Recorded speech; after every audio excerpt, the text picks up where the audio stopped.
Consider placement within the resume. So if you are a new graduate or changing careers and have just retained, you may want to place education before your work experience if it's the strongest qualification you have, or if you are applying for the type of position such as an educator or a professor or something within the educational field, you may want to highlight the education higher or more towards the top of the page than later on. But what if you've obtained a high school, a GED, or only some college? Well, you don't need to list the years you attended. That may not work out to your benefit. Sometimes you may want to list the date you completed, the month, and the year. If some training was long ago, you may want to omit the date. Same with a college. If it was long ago, you may want to omit the date. But this is all dependent on the type of position you're applying for, as well as setting yourself up for success. But you also want to make sure in the education section you're including whether you've completed it. Well, what if it's in progress? You could list in progress or anticipated 2017 completion date, 2024, whatever that anticipated date was or is, you could list that. Avoid making it appear as if you graduated if you haven't already, or if you haven't completed this program. You want to say, I'm working on this, or this is the date I anticipate graduating in fall of 2024. You want to make sure that you list that. But again, you may want to omit some of the dates or times depending on what is relevant. If it was long ago, consider the placement within the resume and make sure that you've listed the minimum education requirements that they are looking for. You want this specific to your job goals, to the specific job, and the stage you are at in your career. But you might have continued education. Say you've graduated college, or you've been in this industry for 30 plus years after high school. You want to list the continued qualifications, such as certificates, certified training, professional organizations. Did you complete training on Litmus or within LinkedIn Learning Paths? Whether it was interested or dedicated to the career path you're pursuing. You want to make sure it's relevant to this job and the career that you're pursuing right now. Maybe it was Michigan online courses. Maybe it was out of state. Relevant coursework you want to include for that specific job. You would list this as a sub-bullet underneath the education, because this is continued education. It still falls under that education section. But if it's not relevant to this specific job or company or career path you are pursuing, don't include it. And you don't need to go into extensive detail of including all the course numbers unless it is relevant to that job. So you want to make sure you are listing the specifics, but not overly listing. Again, we don't want to get too wordy on our resume.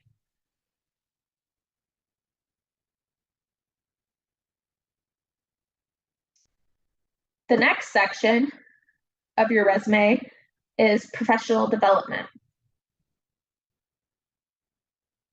Employers who are seeking value to a committed learning, this section might also be important to them.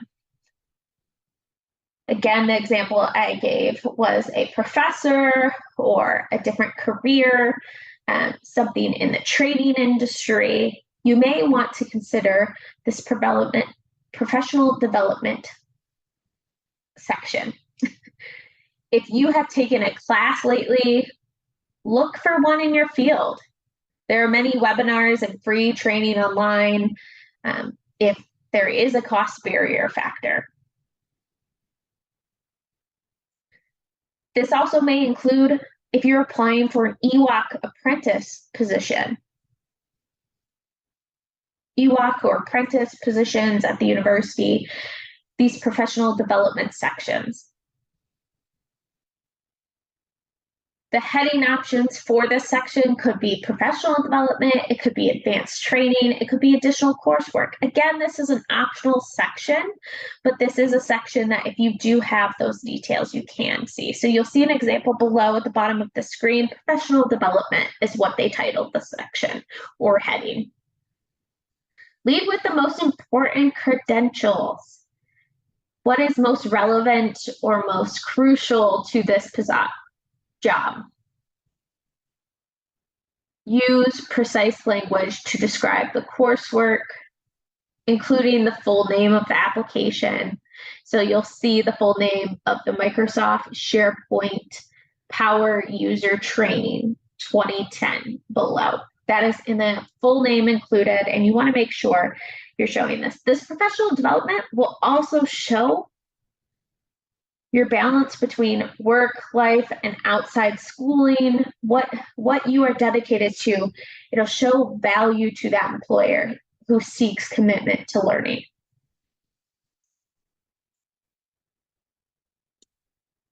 Other information you could include. This is optional. Miscellaneous category. You can include professional memberships, publications, community involvement. You'll see professional associations, example off to the side, to the right of the screen. You can make up a category title. If that category title, none of these fit you, create a title that goes with the information. Whether it's volunteer work included.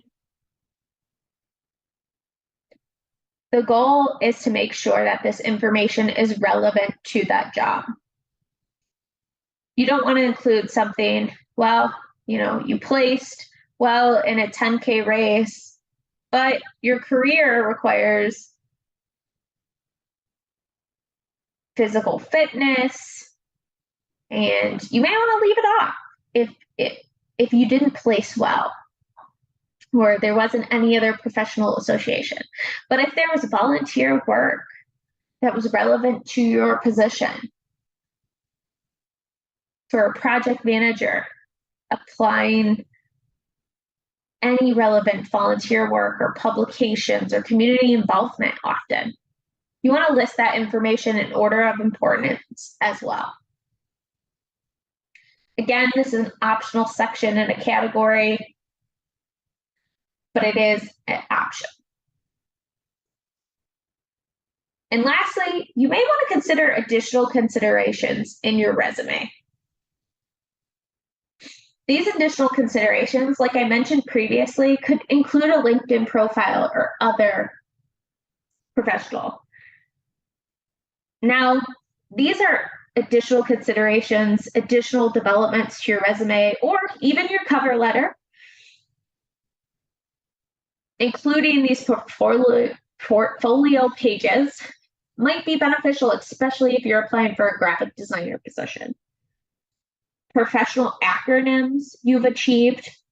Many may think of the medical field. However, there's several in different business settings, such as a PM, which stands for a project manager, a chief financial officer is a CFO. Maybe you've gotten your Bachelor of Science, and that is a BS. So including those professional acronyms. You may also want to consider the design elements. So you'll see there's an example of Karen Richards below, and there's some design elements to her page. Some icons, some lines, some breakdowns. But you want to be careful on the color contrast and make sure it reflects that business industry or company that you are applying for. Cover letter and resume styles should always match. So you don't want to have one look a certain way and the other look different. Again, making sure that the cover letter and resume styles are matching. You want the headers to be consistent. So you'll see on Karen's below, her header spacing is consistent. Same with her bolding. You want the color blocks and line separation to be same. Again, it's the consistency in applying these. These may come with practice over time to find your professional style or whatever profession you are applying for. But these are options. You may also be asked to apply with references or might want to include them upon request. So you want to create a list of references on a separate page. You don't want to include it on your resume unless it is required or a desired qualification. You want to make sure that you're creating a separate page and always ask the reference for permission prior to giving it to the employer. So if you've worked with a colleague in the past that you think would be a great reference for your maintenance mechanic position or your supervisor, you want to make sure that you ask them in advance, is it okay if I add you as a reference and this company may call you? You want to use professional information, not personal. You want to list their name, their title, their organization, address, and contact info on the references. And sometimes you may have area on your resume where you might say references might be a section and you might say available upon request. Putting this on your resume is optional, but be sure to bring them to your interview in case they ask for them.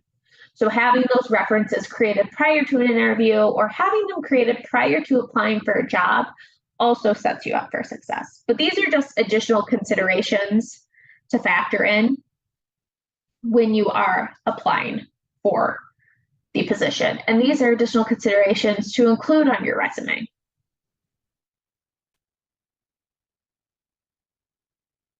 Now let's move on to the cover letter.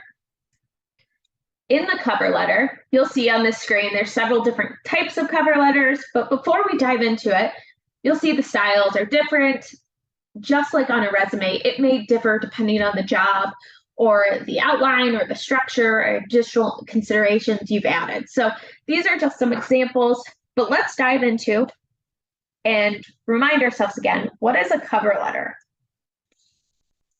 A cover letter often demonstrates your passion. You want to emphasize and describe the importance of why you want this particular job. You're able to convey more personality using the right tone for the industry and field. You're able to connect with whom you are writing to, whether it's the hiring manager or the company or a specific manager. You're able to connect to this, so you want to show that passion. The purpose of a cover letter is to elaborate on specific interests and additional information complementing the skills that are included in your resume.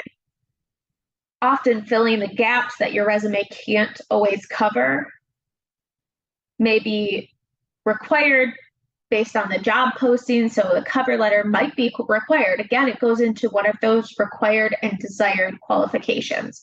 So if a cover letter is required, it might be required. But where do you start?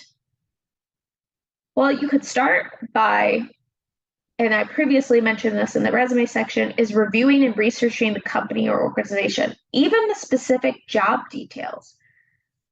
You can do this by using their websites, their social media pages, or other platforms they might have. You want to research that company, or if you can, get information into that specific department that is hiring. Often, this is useful for both the cover letter and the resume, but it can also be really good for your interview later on.